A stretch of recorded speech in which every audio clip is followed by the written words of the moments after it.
Right here in Washington, D.C. It's a tremendous honor to bring the global event and this incredible group of people and these unbelievable athletes, the best athletes in the world, to the cultural center of our nation's capital.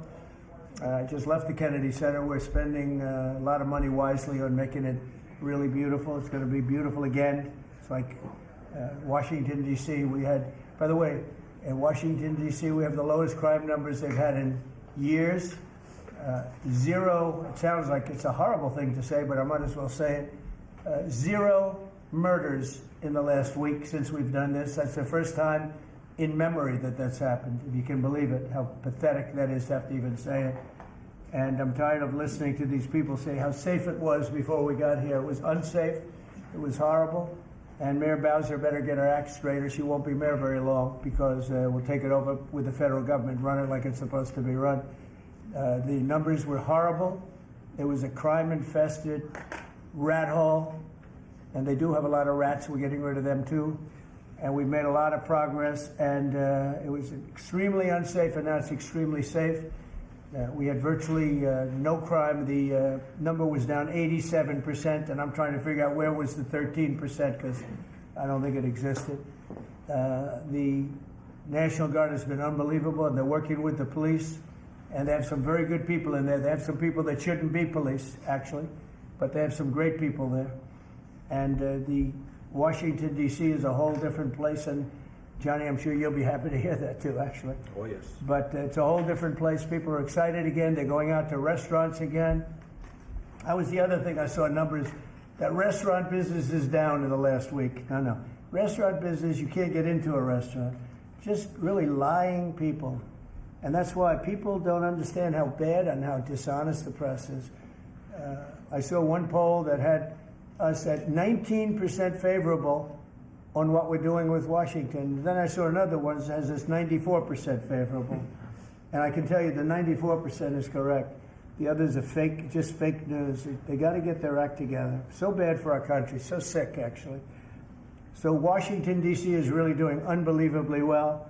And the Kennedy Center that we're fixing, I was just there all morning with contractors. We're making it unbelievable. It's going to be unbelievable. It's got great bones, but it needs a lot of work.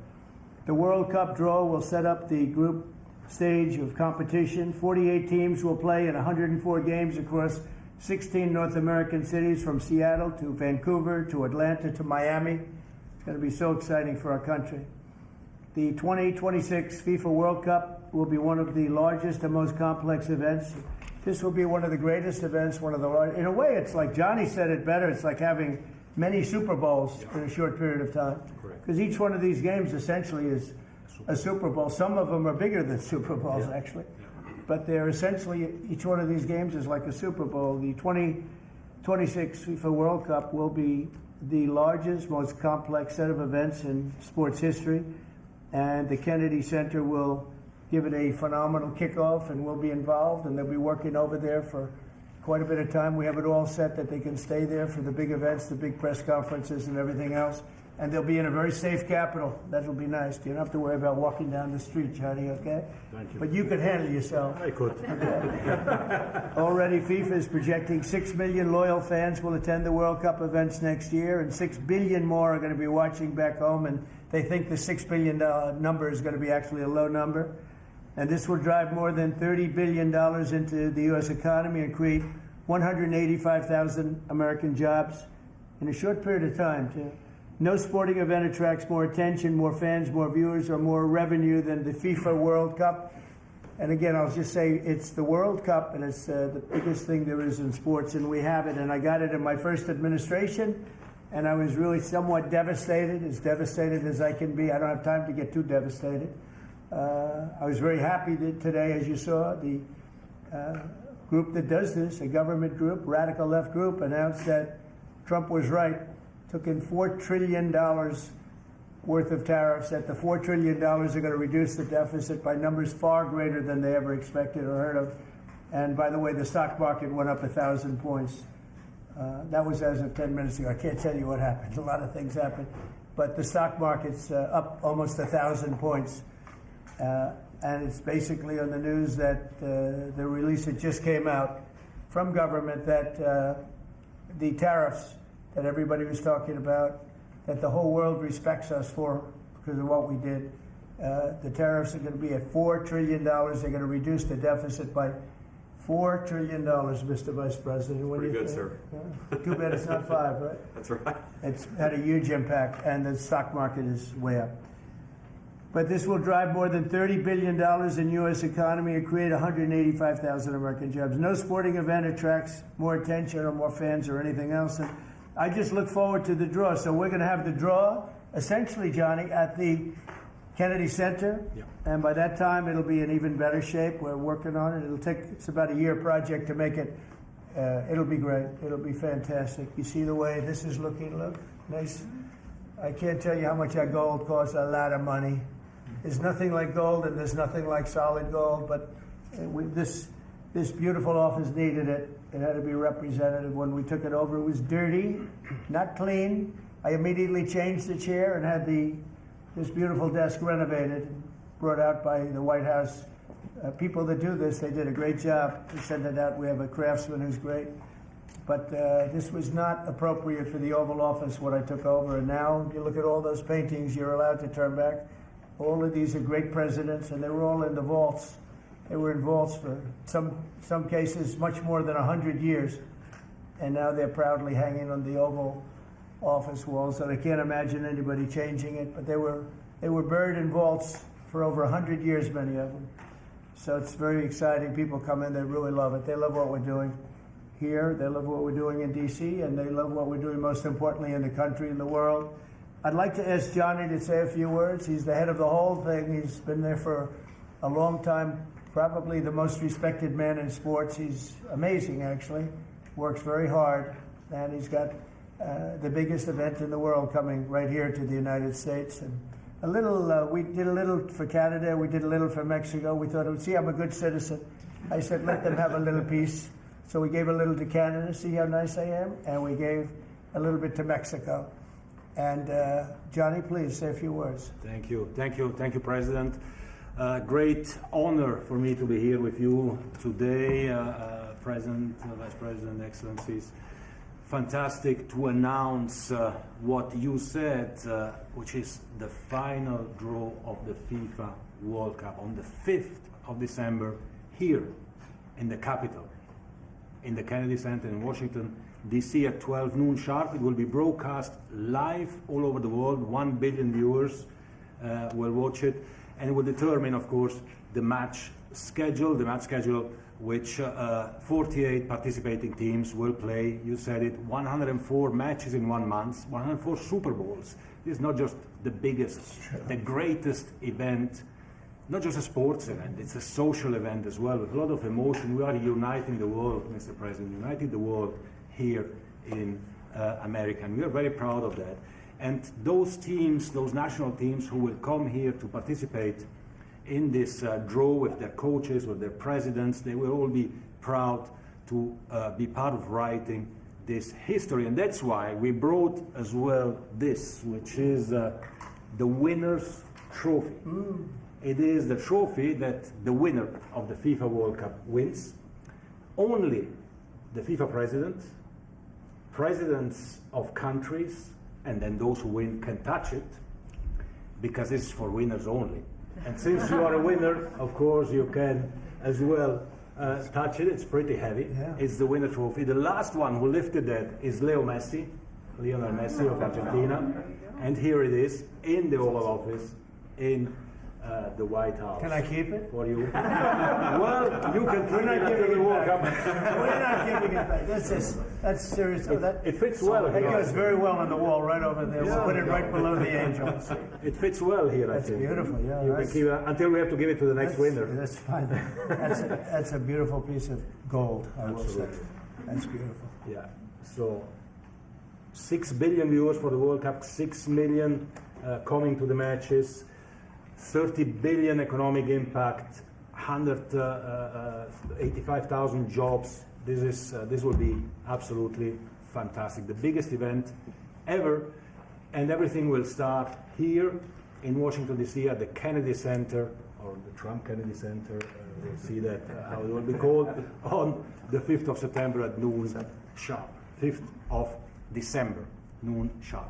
Then, if I may... Will they Mr. be President, doing most of the draws, all of the draws at the Kennedy? Well, how are you going to do that? Yes, exactly? we'll do that at the Kennedy Center. We'll do all the other meetings around it with the coaches, with the broadcasters, with That's the great. sponsors, everything at the Kennedy Center. The whole You'll be very World happy. Cup starts, and everyone will be happy Yeah. because everyone has qualified for the World Cup, and they didn't yet play a game, so they didn't lose yet a game. So they all think they can become world champion, right? They'll all be happy. Exactly. Now, By the way, an example, supposing we had a week ago when everybody was being killed and mugged and everything else, despite the phony numbers that were given out, that it was getting better. Brian, do you believe it was getting better or getting worse? Oh, the crime was getting worse. I mean, I was robbed. It was getting They way went worse. after you. Yeah. How did the other guy come out? Well, he came out with a briefcase, Yeah, unfortunately. with you. Yeah. So, Robert 1, Brian 0. No, but can you imagine you do this and then you start hearing that they had a 20-year reduction of crime. It's worse. It was worse during the Biden administration than anybody's ever imagined possible. And I guarantee you he wouldn't be here if those numbers continued. But now we have total safety. We have total security. And for the border, in 3 months, 0 people. These are done by liberal people that do these charts. 0 people came through our border in the last 90 days. Can you believe it? 0. Last year we had millions of people coming in. And they came in from the wrong locations. They came in from, they came in, a lot of people that shouldn't be here. So now when we have this event in December, it's going to be very safe. Johnny, you can walk Yes. down the street with your beautiful wife. yeah, You can take her to dinner if you can get a reservation, which I doubt. they are all full, the restaurants. I know. They're all full. I heard that too. The restaurants aren't. The restaurants, since we are doing this, are doing great. And many new restaurants are going to open because, as you know, many closed. Many restaurants closed because the crime was so bad. This will be one of the safest places anywhere on earth. So, you know, I really am honored that the National Guard has done such an incredible job working with the police. And we haven't had to bring in the regular military, which we're willing to do. We have to. And after we do this, we'll go to another location and we'll make it safe also. We're going to make our country very safe. We're going to make our cities very, very safe. Chicago's a mess. You have an incompetent mayor, grossly incompetent. And we'll straighten that one out probably next. That'll be our next one after this. And it won't even be tough. And the people in Chicago, Mr. Vice President, are screaming for us to come. They're wearing red hats, just like this one. But they're wearing red hats. African-American ladies, beautiful ladies, are saying, please, President Trump, come to Chicago. Please. I did great with the black vote, as you know, and they want something to happen. So I think Chicago will be our next, and then we'll help with New York, and we're going to help with. And I think really, a lot of these people that you see on television, they are, including the people in this audience, they'll say bad things about me, and then they'll say, "Thank God he's here," because half of them got mugged, and they don't want to get mugged again. But they're, you know, they work for stupid people that are radical left. And they're made to do things and say things that they don't want to be saying.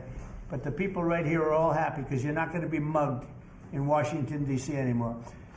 I just want to say Johnny's been my friend for a long time. He's an incredible guy. And we will lay out the red carpet. Andrew, you're going to be fantastic. Rick is going to be everything Rick ever touched has always worked out. And he's working with me on the Kennedy Center.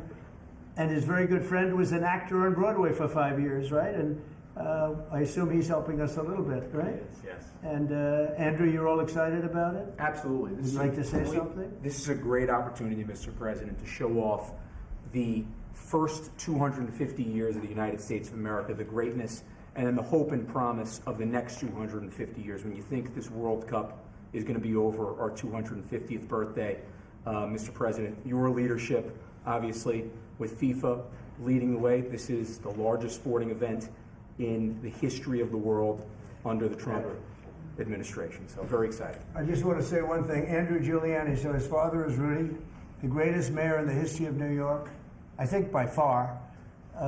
He took a ravaged city, a city that was really under siege. Probably most people thought it was going to survive. He turned it around.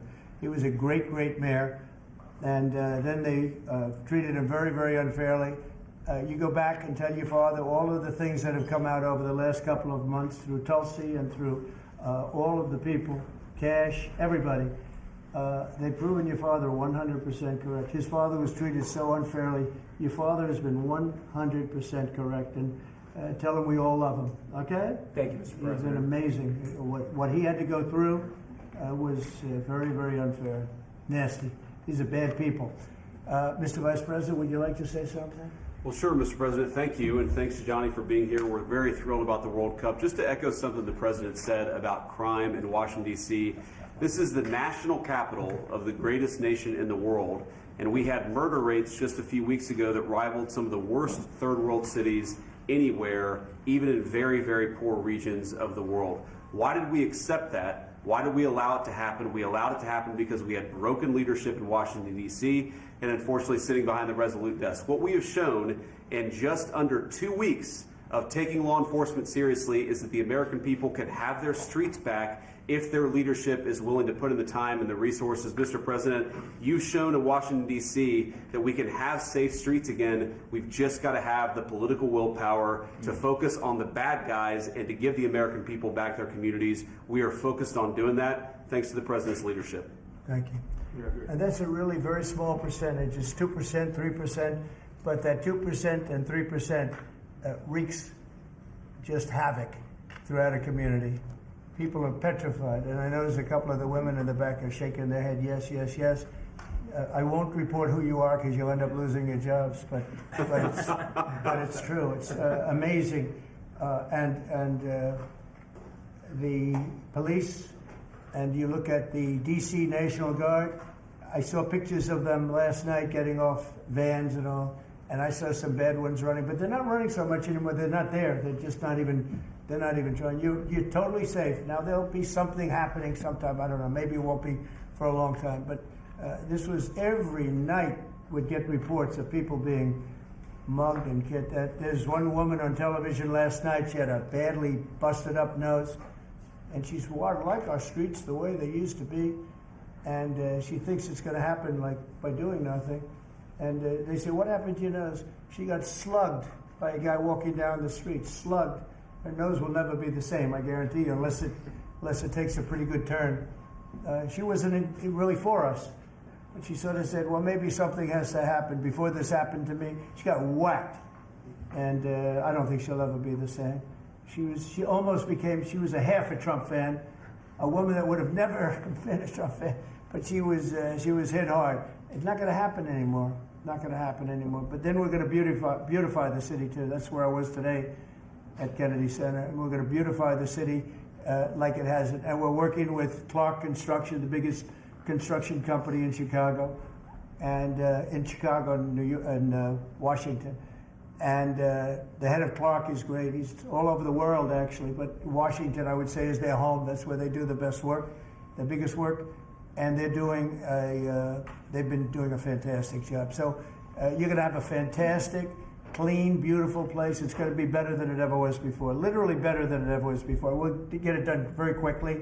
And I want to thank Clark because they're doing a lot of work in a lot of different locations, but they've been fantastic for getting us the right contractors and the people that can really do the job right. And Johnny, did you want to say something? Yes, I have one more thing, because as you rightly say, with security and beautifying cities and the whole country, we want people to come and enjoy and have fun. And that's why this is not just the most iconic trophy in the world of sport, but we start on the 10th of September the sale of tickets for the FIFA World Cup. And we have the first ticket here for the final. Good.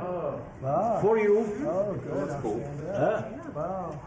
It's, of course, row 1, seat 1. It's ticket number 4547. And it's for the final in New York, New Jersey. And so you have your ticket already for the final. All the others, 10th of September, start getting your tickets. That's beautiful, yeah. 6.5, 7 million tickets. Fans will enjoy the security here. Will be fantastic. You're going to do record business, I think. 100%. Christy, would you like to say something? Yeah, Mr. President, millions of people will come to this country, and we'll make sure they get their travel documents, their visas, that they want to come here and spend their money and enjoy the sporting event. It'll be the largest event in the world. And sir, you're reminding me of something that my dad used to say all the time when I was growing up. He would say, Christy, you kids need to look like you respect yourself before anybody's going to respect you. And in this country, when people look at our streets, when they look at our capital, you're bringing respect back to this city. And people will respect our country more because it's safe, it's clean, it's beautiful. And what you're doing is transforming this nation by making sure that our laws are upheld. And millions of people are going to come and be able to enjoy it next year, and I'm excited about that. Thank you for doing that. Well, our country is respected again. And a year ago, we had a dead country. I'm telling you, it was a dead country. It was a country that had lost its way. It was a country that was going to fail. Look, even today, where they say $4 trillion in reductions of deficits, and this was totally unexpected. They didn't expect it. I mean, I don't know where they've been, the people that do this stuff, but it's terrible. I want to thank Christy for another reason. I said to her 2 weeks ago, I said, Christy, do me a favor. I built hundreds of miles of wall. I built the same wall that the Border Patrol asked me to build. It wasn't my first choice. I wanted to do concrete plank and everything nice, but you wouldn't have been able to see through it. So I had Border Patrol in, and they tested everything else. And we gave them steel wall, high-grade steel, very hard to cut. Then we gave inside that is 9,000-pound concrete, which is a very tough concrete. Inside that is rebar, a big, fat piece of rebar. So you have all different materials that are very hard to cut, and you need different instruments to cut each one. And I said, Kristen, we got to get a coat of paint on it. And I didn't know she was listening, but I said, we got to get a coat of paint, and it should be black, because black makes the steel very hot. It's untouchable. You could fry an egg on it. And if you got a good black, flat paint, it would look beautiful. It will preserve it from rust. And that was it. And I gave it to her along with 30 other things, and she's done such a good job on the border with Tom Holman and the group. Tom Holman's a fantastic guy, what the job he does and the way they work together. So I turned on last night and I see Christie's painting the wall. And it looked beautiful, by the way, when that paint went over there. And it's hot. It's hot. Yes, it is. It's hot. If it's white, it's not hot. If it's black, it's going to be very hard to climb that sucker. It's not going to be easy. But it's black and a high quality black. You know, it really looked good. Yeah, we got Is the that going paint to be you a told us two-coat to. job or a one-coat? No, just one coat. One coat. We used the paint you told me to buy. Yep. The two-coat will take place in 3 years from now. Right? We'll do the second coat. But it looks beautiful. But thank you very much. I didn't know you were listening to that, because we talked about 7 different subjects, and all of a sudden I see you're out there painting with a lot of painters and everything else. But it was a beautiful thing to say. Yeah. Would you like to say something? You've been such a big part of this. Please. Well, Mr. President, we're delighted to be here today for this announcement, but we're also looking forward to having you at the final. Oh, yes. On July Oh, yes. 19th No, we'll be in New there. York, New Jersey. We're going to be there. A lot of people are going Thank to you. be there. A lot of people. I'd like to thank you all. Do you have any questions on FIFA, first of all? It's going to be a big event at the Kennedy Center. Do you intend to take part in it? Will you have a part to play on December 5th? I might play. I mean, I see the money that these soccer players, we call it soccer, but I see the money that these soccer players are making. I may try and play. I'm a very good athlete. My son is a very good athlete, and he's a good soccer player. He's on the tall side for soccer. Yeah. He's 6'9". That's pretty tall, but That's pretty it's cool. on the tall side. He's good. It's on the tall side, but he's good. But no, I may put on shorts. I look extremely good in shorts and join the play. No, it's going to be a lot of fun. It's going to be good. Many foreigners who want to come to attend the event are concerned about the visa situation. Can you reassure them? Yeah, they're going to have a very easy time getting in. Certain countries are going to be very, very easy, and other countries are going to be obviously a little bit more difficult. Would you like to explain that, Kristen? Yeah, absolutely. We have a process set up that we'll be implementing on getting visas approved. Everybody will be thoroughly vetted, but they'll be welcome to this country. It'll happen quickly, and we're excited for them to come. So I would hope that around the world people know that the United States is excited to bring their family here to enjoy this event. America welcomes the world. Yes. And I can really, from the collaboration that we have, testify for that. Absolutely. Thank you. And I just sent a picture from somebody that wants to be there very badly. He's been very respectful of me and of our country, but not so respectful of others. But I'm going to sign this for him, but I was sent one, and I thought you'd all like to see it. That's a man named Vladimir Putin, who I believe will be coming, depending on what happens. He may be coming and he may not, depending on what happens. We have a lot of things happening over the next couple of weeks. So, but I thought it was a nice picture of him. Okay of me, but nice of him. So that was very nice that it was sent to me. Okay? Mr. President. On Yes. that subject, have you talked to Vladimir Putin about the fact that yesterday a big U.S. factory was hit in a Russian airstrike in Ukraine? What's your reaction to I that? told him I'm not happy about it. And I'm not happy about anything having to do with that war. I said I settled 7 wars, and actually, if you think about pre-wars, add 3 more, so it would be 10. I thought this would be in the middle of the pack in terms of difficulty. No, I'm not happy about anything about that war. Nothing. Not happy at all. We'll see what happens. I think over the next 2 weeks, we're going to find out which way it's going to go. And I better be very happy. Mr. President, I had a very good call with Prime Minister Carney of Canada yesterday morning. Yes.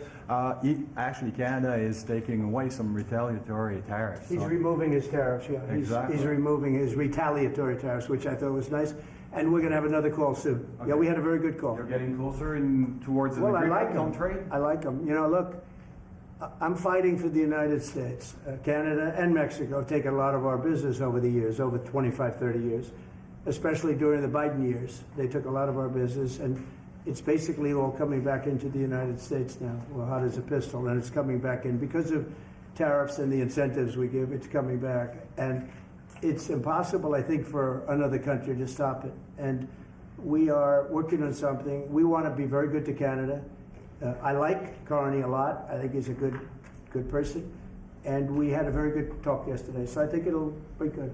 Mr. President, I have a question about the search of Ambassador Bolton's home.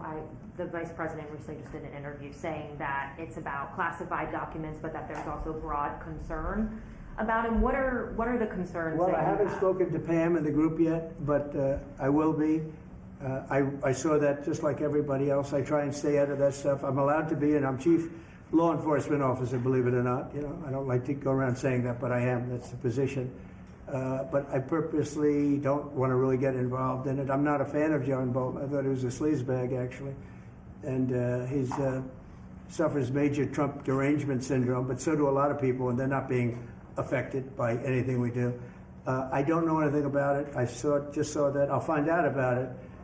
But if you believe the news, which I do, I guess his house was raided today. But my house was raided also, called Mar-a-Lago. They went through everything they could, including my young son's room and my wife's area. They went through her drawers, as the expression goes. They went through everything you can imagine. And when she came back, she said, she's very neat, you know, she's meticulous. And she looked and she said, whoa, this wasn't the way that she had it. So, you know, so I know the feeling. It's not a good feeling. Thank you. Mr. President, on Ukraine, how long will you give Putin? A couple of and weeks. We're going to figure it out. We'll find it. Do you think you'll have to intervene at some point? Look, it takes 2 to tango. You understand that. I wanted to have a meeting with those 2. I could have been at the meeting, but a lot of people think that nothing's going to come out of that meeting. You have to be there. Maybe that's true. Maybe it's not. But we're going to see. In the meantime, people continue to die. But I solved 7 of them where they were in wars for 31, 35, and 37 years. We had 3 of them that were for more than 30 years, Johnny, and I got them solved. And we solved one that could have been a nuclear war with India and Pakistan. That was getting ready to be a nuclear war. I solved them all. And this one, I thought we would have had it done by now, but it's more different. There's a lot of anger, a lot of hatred. There's a tremendous amount of hatred there. So. But we'll see what happens. I think in 2 weeks we'll know which way I'm going. Because I'm going to go one way or the other. And they'll learn which way I'm going. Mr. President, if I got 2 questions for you. One on FIFA, the other one on DC. Can you talk about the economic impact that FIFA will have in these cities, and what's your message to the mayors to get their cities prepared, not only the beautification process, but also the safety aspect? Well, Los Angeles is an example. You know, it's poorly run. We have a mayor there that can't even get permits to the people that lost their houses. Lee Zeldin got every permit. The hardest permit is the federal permit. Within 20 days, every single permit was there for the people to build their houses. But people are writing us and they're saying they won't give us, the mayor is incompetent. The governor is incompetent. You know, Gavin. I know Gavin very well. He's an incompetent guy with a good line of bullshit, and he doesn't get the job done. And frankly, those people want to build their houses. It's terrible. They could have been built. Some of them could have been built already. But think of it: the federal government that has the most complex part, and it's the most complex environmental thing to do. We got it. Everybody had it within 30 days. And they're not even close to getting their permits. And now they're talking about taking some of those sites and building low-income housing on them. These are high-end neighborhoods. And I'm all for low-income housing. I built a lot of low-income housing. I know all about 236. I know every program that there is in the government. I used every one of them. I know more about low-income housing than probably almost anybody. And it's great. It's fine. It's wonderful. But you don't build it in Pacific Palisades. You don't build it there, and you don't build it in the other areas that burn down. So they're talking about putting up low-income housing. And you talk about riots. They're going to have riots if that happens because you're taking the people's property away. They want to build their houses, and they're unable to get permits from the mayor and from the governor. And that's a terrible thing. But, and let me tell you, if I didn't send in the troops in Los Angeles, Johnny wouldn't be in Los Angeles. You wouldn't be having your World Cup there. I sent in the troops and we kept it. And even the police commissioner, the sheriff and the police commissioner, they all said the same thing. They said, we could have never handled what was happening. You saw that, you were there. He said, we could have never handled what was happening. And then you hear Gavin Newsom, after it's all quelled, you hear Newsom get up and said, we could have done this for ourselves. No, they couldn't have. And if they could have, I wouldn't have taken the chance either. Okay, my second question is on crime prevention. Would you be open to expanding the national concealed carry to apply to D.C. like it does in other states like Texas? Yeah. Well, they have it in some states and they feel strongly about it. As you know, I'm in favor of it. People have to protect themselves. I'm a Second Amendment person, very simply. People have to be able to protect themselves. Especially like in Washington, you walk down the street, a guy comes up and slugs you. He's got a pistol in his hand. You can be tough, you can be in great shape, you can be a powerful person, or you can be a guy that weighs 100 pounds with a gun in your hand. Right. And I'll bet on the guy with the gun 100% of the time, right? And so you need protection. So I'm a Second Amendment person all the way. Yeah, please. President Trump, you said this morning that you were working with Congress to get $2 billion to help clean up DC. Have you had any conversations with Mike Johnson and John Thune about where they're going to get that money from? Which money? You said this morning that you're going to get $2 billion from Congress to help clean up Yeah, DC. I've spoken to Mike Johnson. I've spoken to John Thune, the Senate, the House, and I think it's going to be very easy to get. It's going to be not a lot of money. I wouldn't even know where to spend the number that you mentioned, but it's going to be money to beautify the city. Yeah, they're ready. Everybody wants to save D.C. In one way, it's the easiest. The violence was more than any other city in the country, actually, by far. It may have been more than any other city in the world, if you could think. We looked at some of the worst cities in the world, it was worse. And that's why it angers me to see the mayor saying about how they have it on the slide. Not on the slide, it was worse than ever. Yeah, we have no problem getting that money. That money will come out of Congress. I think it'll be even bipartisan. And is the plan I mean, I would imagine Democrats would vote for that one. Is the plan to get it before the September 30 spending deadline on the Hill? Well, I don't know if there is a deadline, because if I declare a national emergency, which this was, that ends the deadline. So, I mean, I keep seeing about a 30-day deadline, of which we have 22 days left or something. But if I think we're in great shape here, that's one thing. But if I don't, I'm going to just say it's a national emergency. And if I have a national emergency, I can keep the troops there as long as I want. If people are not going to want to have the troops in 30 days, it's one thing to get them out. It's another thing to keep them out for a long period of time. You've got to train people. You can't do this. You can't bop people over the head. And a lot of those people are in courts right now, going to court. They're going to go to jail for a long time. So that's going to take more than 30 days.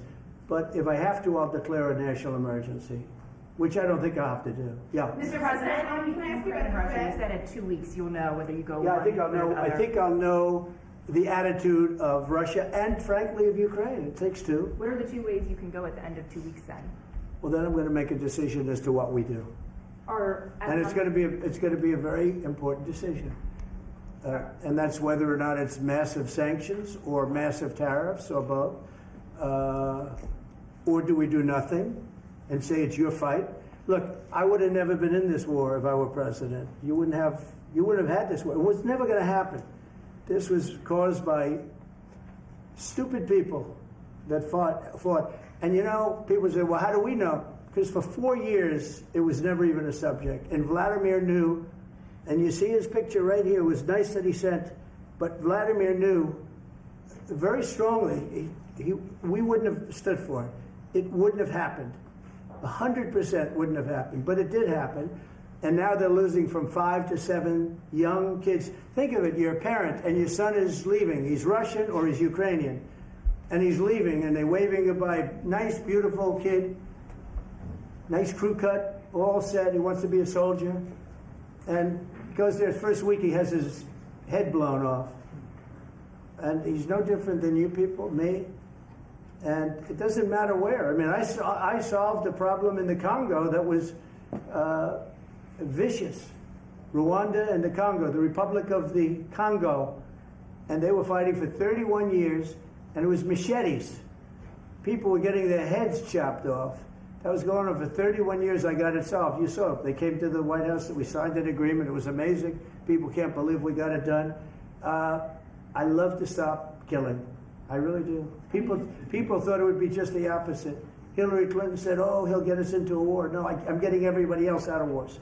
Are you saying there's a real possibility then that you do nothing if Putin doesn't come to the table for a ceasefire? I'll see whose fault it is. If there are reasons why, I'll understand that. I know exactly what I'm doing. We're going to see whether or not they have a meeting. That'll be interesting to see. And if they don't, why didn't they have a meeting? Because I told them to have a meeting. But I'll know in 2 weeks what I'm going to do. I have pretty good ideas. Your Justice Department is also sending some of the Epstein files over to the House Oversight Committee today. Are you in support of them releasing all of them? I'm in support of keeping it open. If they wanted to release, people shouldn't be hurt, but I'm in support of keeping it totally open. I couldn't care less. You got a lot of people that it could be mentioned in those files that don't deserve to be. People, because he knew everybody in Palm Beach. I don't know anything about that, but I have said to Pam and everybody else, give them everything you can give them, because it's a Democrat hoax. It's just a hoax. The whole Epstein thing is a Democrat hoax. So we had the greatest 6 months, 7 months in the history of the presidency, and the Democrats don't know what to do, so they keep bringing up that stuff. But it affected them. Bill Clinton was on his plane and went to the island supposedly 28 times. I don't want to bring that up, frankly. You have Larry, whatever his name is, Summers, the head of Harvard, who was Jeffrey Epstein's best friend.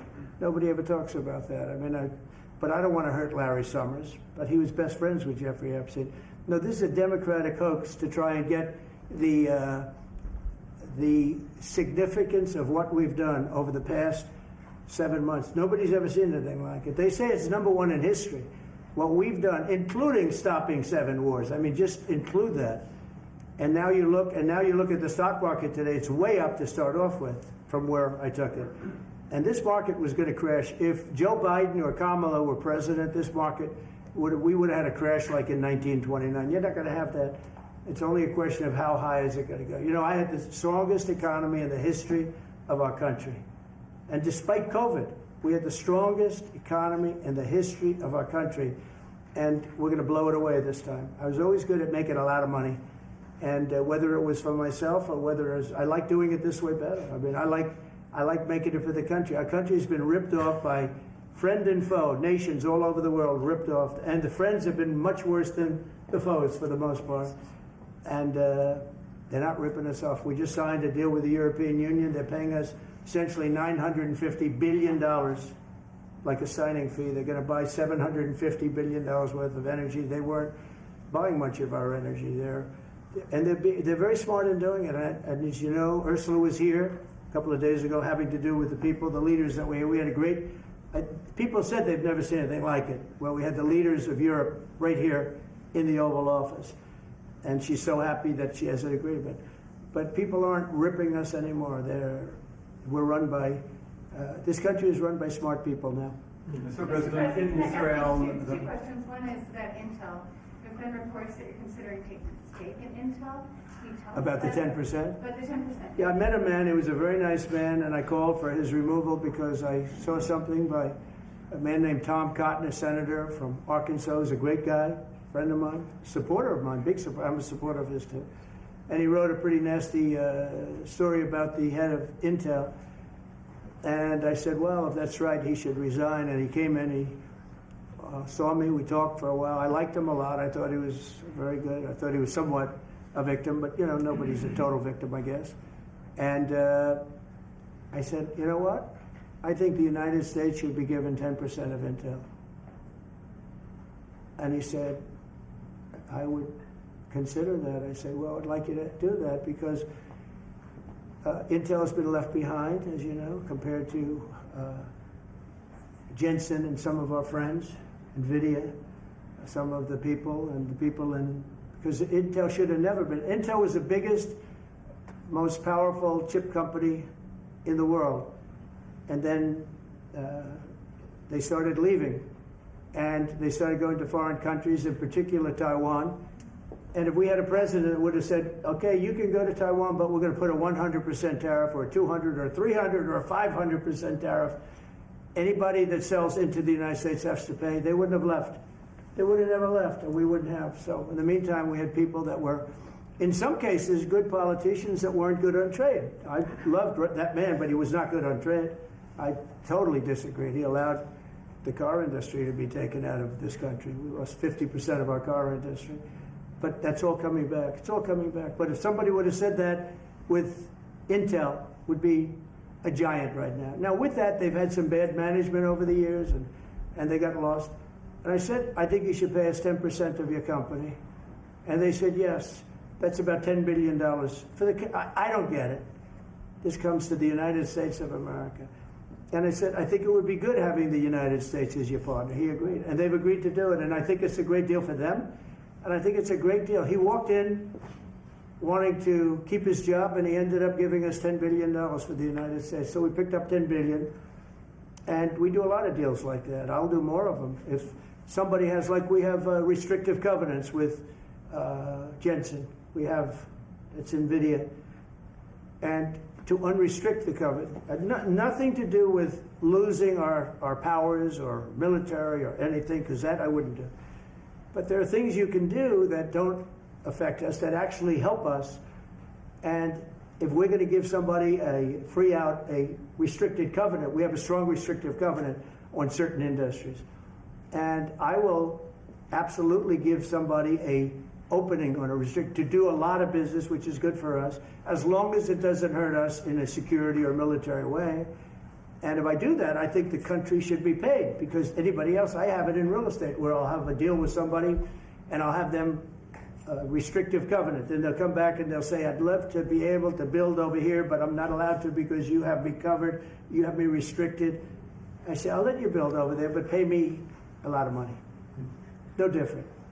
But the country never did it because the country was run by foolish people. On this side, you said Chicago might be next. Are you making, have there been concrete steps that the administration is taking to do that? Or what are other cities as well? I haven't spoken to them. He's grossly incompetent. I haven't spoken to the mayor. No. When we're ready, we'll go in and we'll straighten out Chicago, just like we did D.C. Chicago is very dangerous, great place. I built great stuff there. I have the most beautiful building in Chicago, I think. But I hate to see what's happened to Chicago. Chicago was our greatest city, actually. Bob Tisch, a great friend of mine, passed away. He used to own the Giants and very successful Lowe's. He said Chicago, I think they had their main office in Chicago. He said Chicago and San Francisco are the two greatest cities in the world. Now you look at what the Democrats have done to San Francisco. They've destroyed it. I own a big chunk of the Bank of America building in San Francisco. And, you know, it's just different. We can clean that up too. We'll clean that one up too. No, if everything works out, and we've already had calls from other cities, quiet calls from Democrats. We'd love you to come here, because they've lost control of their cities. I'm not going to say, because I don't want them to lose their elections. But we've had calls from Democrats and calls from people generally. We'd love you to come here, because we'll straighten out the problems. Mr. President, in Israel, the families of hostages are, in Israel, families of hostages are opposed to the reoccupying of Gaza. Why is the U.S. still Well, not supporting all of them. And you have to understand, I'm the one that got all of the hostages out. You got a lot of people out. If it wasn't for me, they wouldn't be out. I worked with Bibi and I worked with Steve Witkoff. But if it wasn't for me, you would have all these hostages would most likely be dead right now, every one of them. So they all come up here. They come in groups of 10, 12, 13, and many of them, and I've gotten to know a lot of them, they're great people. What they had to go through is incredible. But so now they have 20, but the 20 is actually probably not 20 because a couple maybe aren't around any longer. It's a terrible thing. No, I don't like anymore. I said, you know, when you get down to 20, they're not going to make deals anymore. And they didn't. And then I put out a statement, as you know, that was a tough statement, go in and get them. And they said, we'll give you 10, we'll give you 10. I don't know what Israel's doing, but they were willing now immediately to give us another 10. The situation has to end.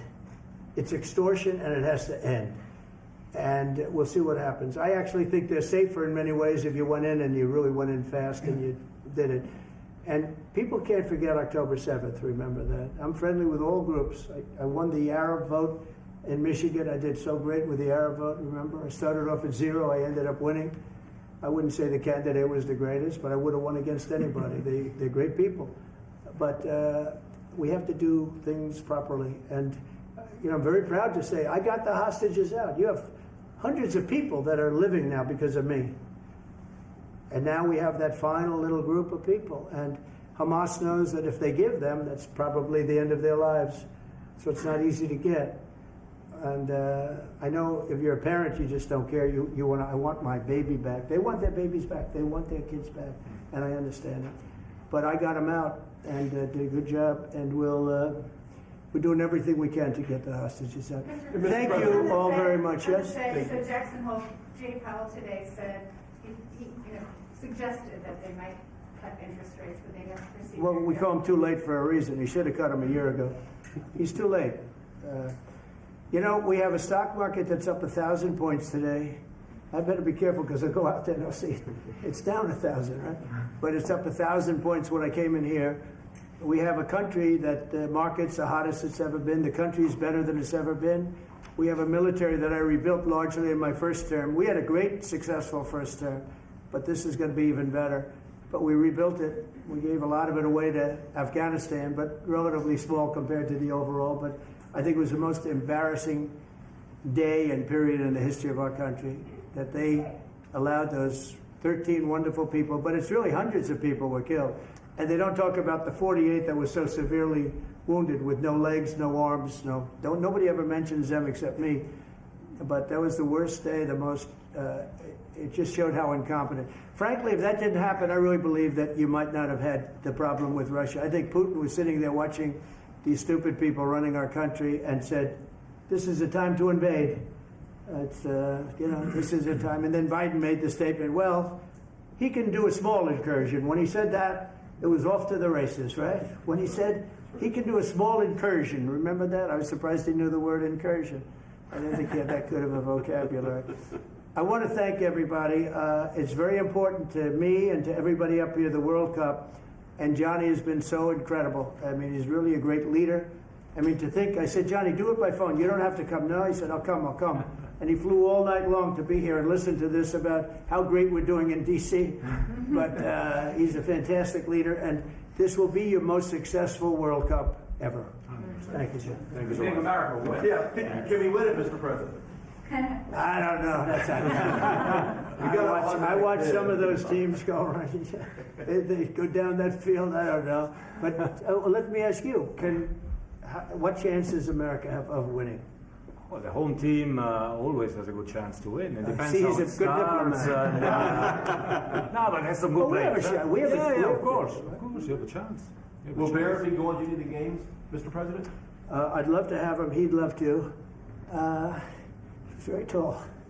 Maybe we could make him a goalie. The goalies are very tall now, right? Yeah, goalies are very tall. The goalies, well, he'd be a perfect goalie. 100%. At his height, he'll be a great goalie. Exactly. So we'll put him on the American team. No, but do the Americans have a chance of like getting into the quarterfinals? Yes, right? definitely. No, the quarterfinal, definitely. But then, you know, as the tournament goes on with the public 250 years of United States, let's don't forget, they will all feel energized about that. You know, it's amazing. The talent is really great when you watch these things. I went to the game 2 weeks ago, and it was a big upset. But you look at these people, the way they pass it, it's amazing, really amazing. It's a great art, right? It's a great talent. It is incredible. You know the expression. Is that of the hat? What? Will you draw the names? I don't know. He's the boss. That's an interesting proposal. He's the boss. We'll discuss that. It's going to be great, and I think the American team is going to do well. I mean, I hear it's a very good team.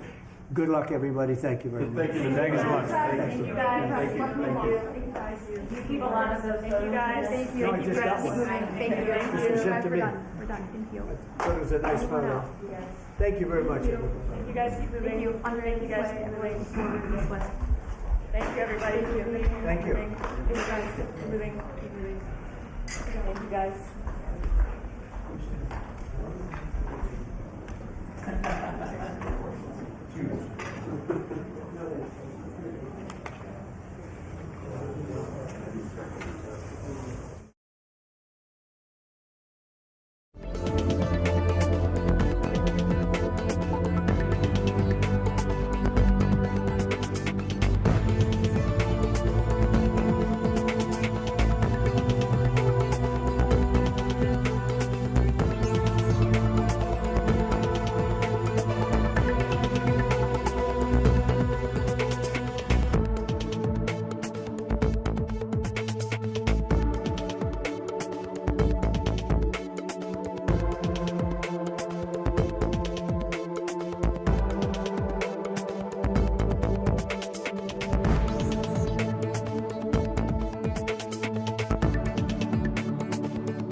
Calling around to my staff saying, there's the announcement today that Eric is stepping down.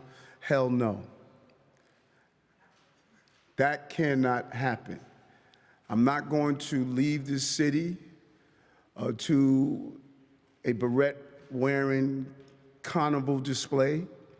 I'm not going to leave it to a person who put dangerous laws on the books that hurt us, from cannabis to bail reform, to a person who put dangerous laws on the books that hurt us, from cannabis to bail reform to 15,000 nursing homes death.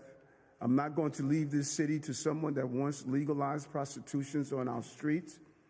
I'm not going to leave this city to someone that does not understand what it is to run a city, that went from being a rapper to an assemblyman and now wants to be the mayor of the most complex city. We've come too far to go backwards. That is not going to happen. I'm never going to quit on the city of New York. We worked too hard to get here. And to those thousands of men and women who serve this city every day, I want to tell them thank you. And one of them is that officer who fought to take a dangerous person off the streets. So I wanted to address you because there's been a lot of questions over the last few days after the indictment of 2 former employees of City Hall, one DCAS and one here at City Hall. And one of them is Ingrid. Ingrid is like a sister to me. I love Ingrid. She's worked with me for over 40 years.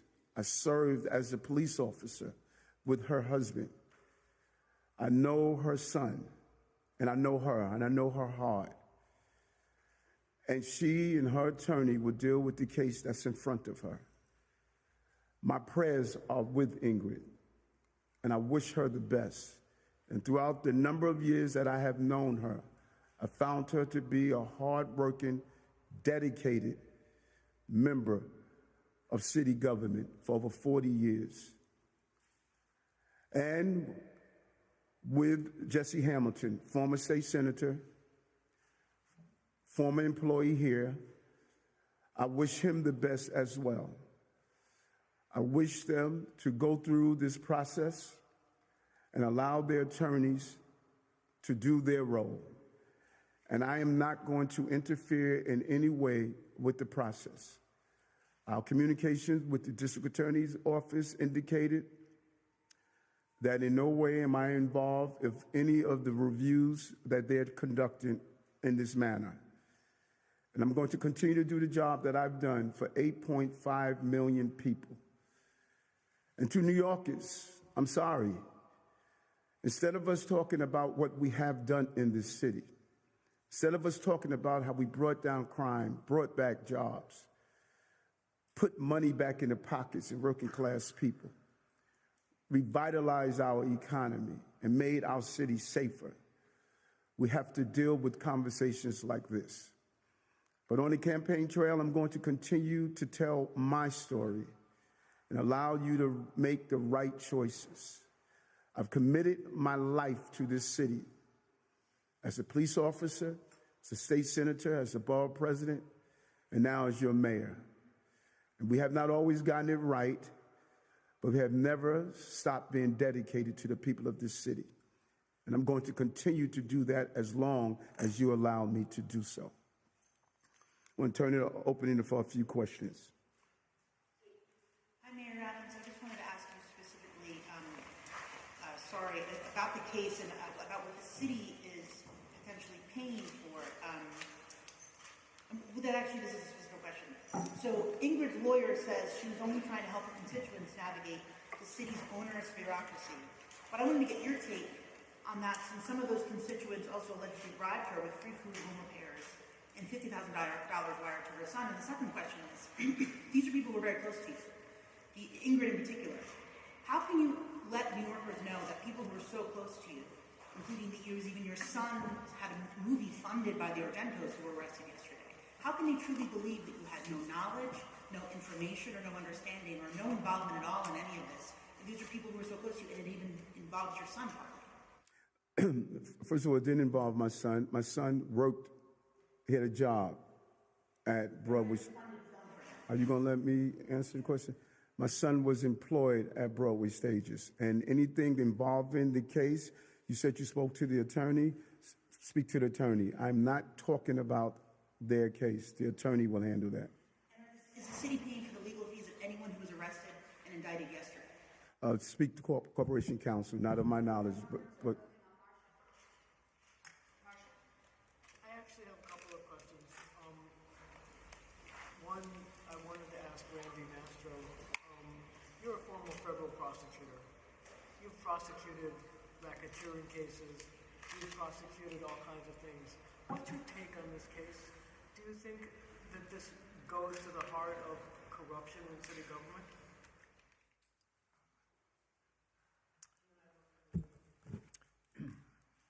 Thank you for asking. I'm not going to comment on the specifics of any case, but I'm not going to remain silent when ancient conduct of people who are no longer in government are being used to smear a government and a city hall and an administration which is producing every day for New Yorkers. I've stood by this mayor's side for the past 5 months. We talk every day. We talk about how to resolve issues, how to address questions. There's not a single time when he's given me a direction that wasn't in the best interests of the city. And the people who work in this building, who are so dedicated, I cannot tell you how proud I am to be their colleague. They are doing the people's work every day, and they're doing it honestly, they're doing it professionally, they're doing it productively. That's why crime is down to record lows. Jobs are up to record highs. Affordable housing being produced at unprecedented levels.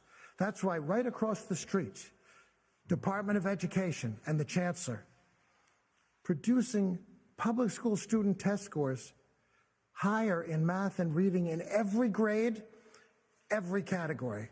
That's why quality of life is improving in our city. I am not going to dwell on the past. I came here to help this mayor, this administration, this city focus on the present and the future. And the future is bright. I care about good government. I've been a federal prosecutor. I've done this job before. And the work of this administration and the people in this administration, from the mayor on down, I could not be prouder of them. So I'm not going to sit silently by and accept a characterization of how these good public servants are serving this city, because we're serving this city well and producing unprecedented results for New Yorkers. And I'm not going to let ancient history that'll play out eventually in a courtroom one way or the other be the way the work of this administration is described, because we are doing great things for New Yorkers, and we're going to continue to do that every day. Thank you. I sort of like two questions. Number one, your opponents have obviously weighed in, and they say it's city for sale. It's Tammany Hall all over again. I wonder if you would respond to that, but also if you could answer a question about the friendly fire situation with the police officers. Do you think that the police officers broke protocol in the way they handled the case? It's under investigation, and what we're clear on, not one shot would have been fired if the perpetrator would have been behind bars where he should have been if we did not have these major changes in our laws. And when you're responding to a call of service where the preliminary reports indicated that the person was armed with a weapon, those officers don't know what they're responding to. And I thank God that they took this dangerous person off our streets. And the review will look at it. A shooting team will determine if there are any changes that should be done. But I thank God for those responding officers and how they responded. He was robbing an Uber driver who was just trying to do his job. And those officers didn't run away. They ran towards the danger. And in terms of what your opponents have said, do you want to respond to that? No, they're in their political season. This is what happened in the political season. There are 5 people who are in the race. 3 of them don't have a record. One of them is running away from his record. I'm the only one that has a record. And when you have a record, people can pick it apart. And as the first deputy mayor stated, it's a darn good record for this city. Hi, Mayor. Yes, how's it going? Your staff confirmed they put these down. I was just wondering first why, and then second question, probably more pertinent and serious. What do you say to New Yorkers that see these recent allegations of corruption and bribery, look at the previous allegations and say this reflects poorly on your judgment, sir? Oh, first, let me answer your first part about the whistle. Many of these women here are interviewing Andrew Cuomo, and they feel unsafe. They're going to have a whistle to help them through it, okay? That's one. 2, this is from previous investigations that is taking place. I said it then, and I'll say it again. We're going to deliver for the city as we have done, and we will continue to do. Hello, Mr. Mayor. How are you? When you were indicted, you suggested that this was politically motivated. Is anything about these charges that you would like to also connect with that statement you made in the past? And the second question, you are running on the fact that you are tough on crime. So how do you reconcile that with these revelations when people hear about corruption, how you react to allegations? Let me answer both of them. First, the attorneys will determine what are their beliefs on these charges and how to respond. When I've made it clear, when you're dealing with cases, respect the attorney process. They all have attorneys. Communicate with the attorneys to get their thoughts. It's not up to me to decide what the thoughts are. I'll speak with the attorneys. Tough on crime, I've always been tough on crime. From my days as a police officer, state senator, borough president, now the mayor. And the results of that toughness has proven successful. 23,000 illegal guns removed off our streets, lowest numbers of shootings and homicides in the first 6 months of this year. Our pursuit to do preventive measures with after-school programs for children, summer employment programs. We have been both proactive and reactive, and I'm always going to be tough on crime. And this is not an indicator of me not being tough on crime. Mr. Mayor. How are you? Good. Could you talk a little bit about your relationship with the Argentos? I know that the Argentos. Okay. You know, they've contributed to your campaigns over many years. You just said that your son Jordan worked for Broadway stages. Could you elaborate a little bit? How did he get that job? Was that something that you helped him get through the Argentos? I am very clear with my son. My son finds his way. I'm not going to raise a son that cannot find his way. My son has been working and has been finding jobs. He has been doing what he needs to do as he reached his 30th birthday. He found his way. He went out, he interviewed. From his degree in communication, it was a perfect fit for him, and he found the job. And both Gina and her brother are wonderful people. They're great New Yorkers. They contribute in the area of their community. They give back. They're very dedicated to the people of this city. And I'm not the first elected that they supported. They've supported many electeds that they felt understood how important it is to move the city in the right direction. And my heart goes out to both of them because they are, from my interactions with them, they are beautiful people and they really care about the city of New York. And if you look at their volunteerism, their contributions, what they've done with the 9-4 precinct in that area, they have continuously have given back.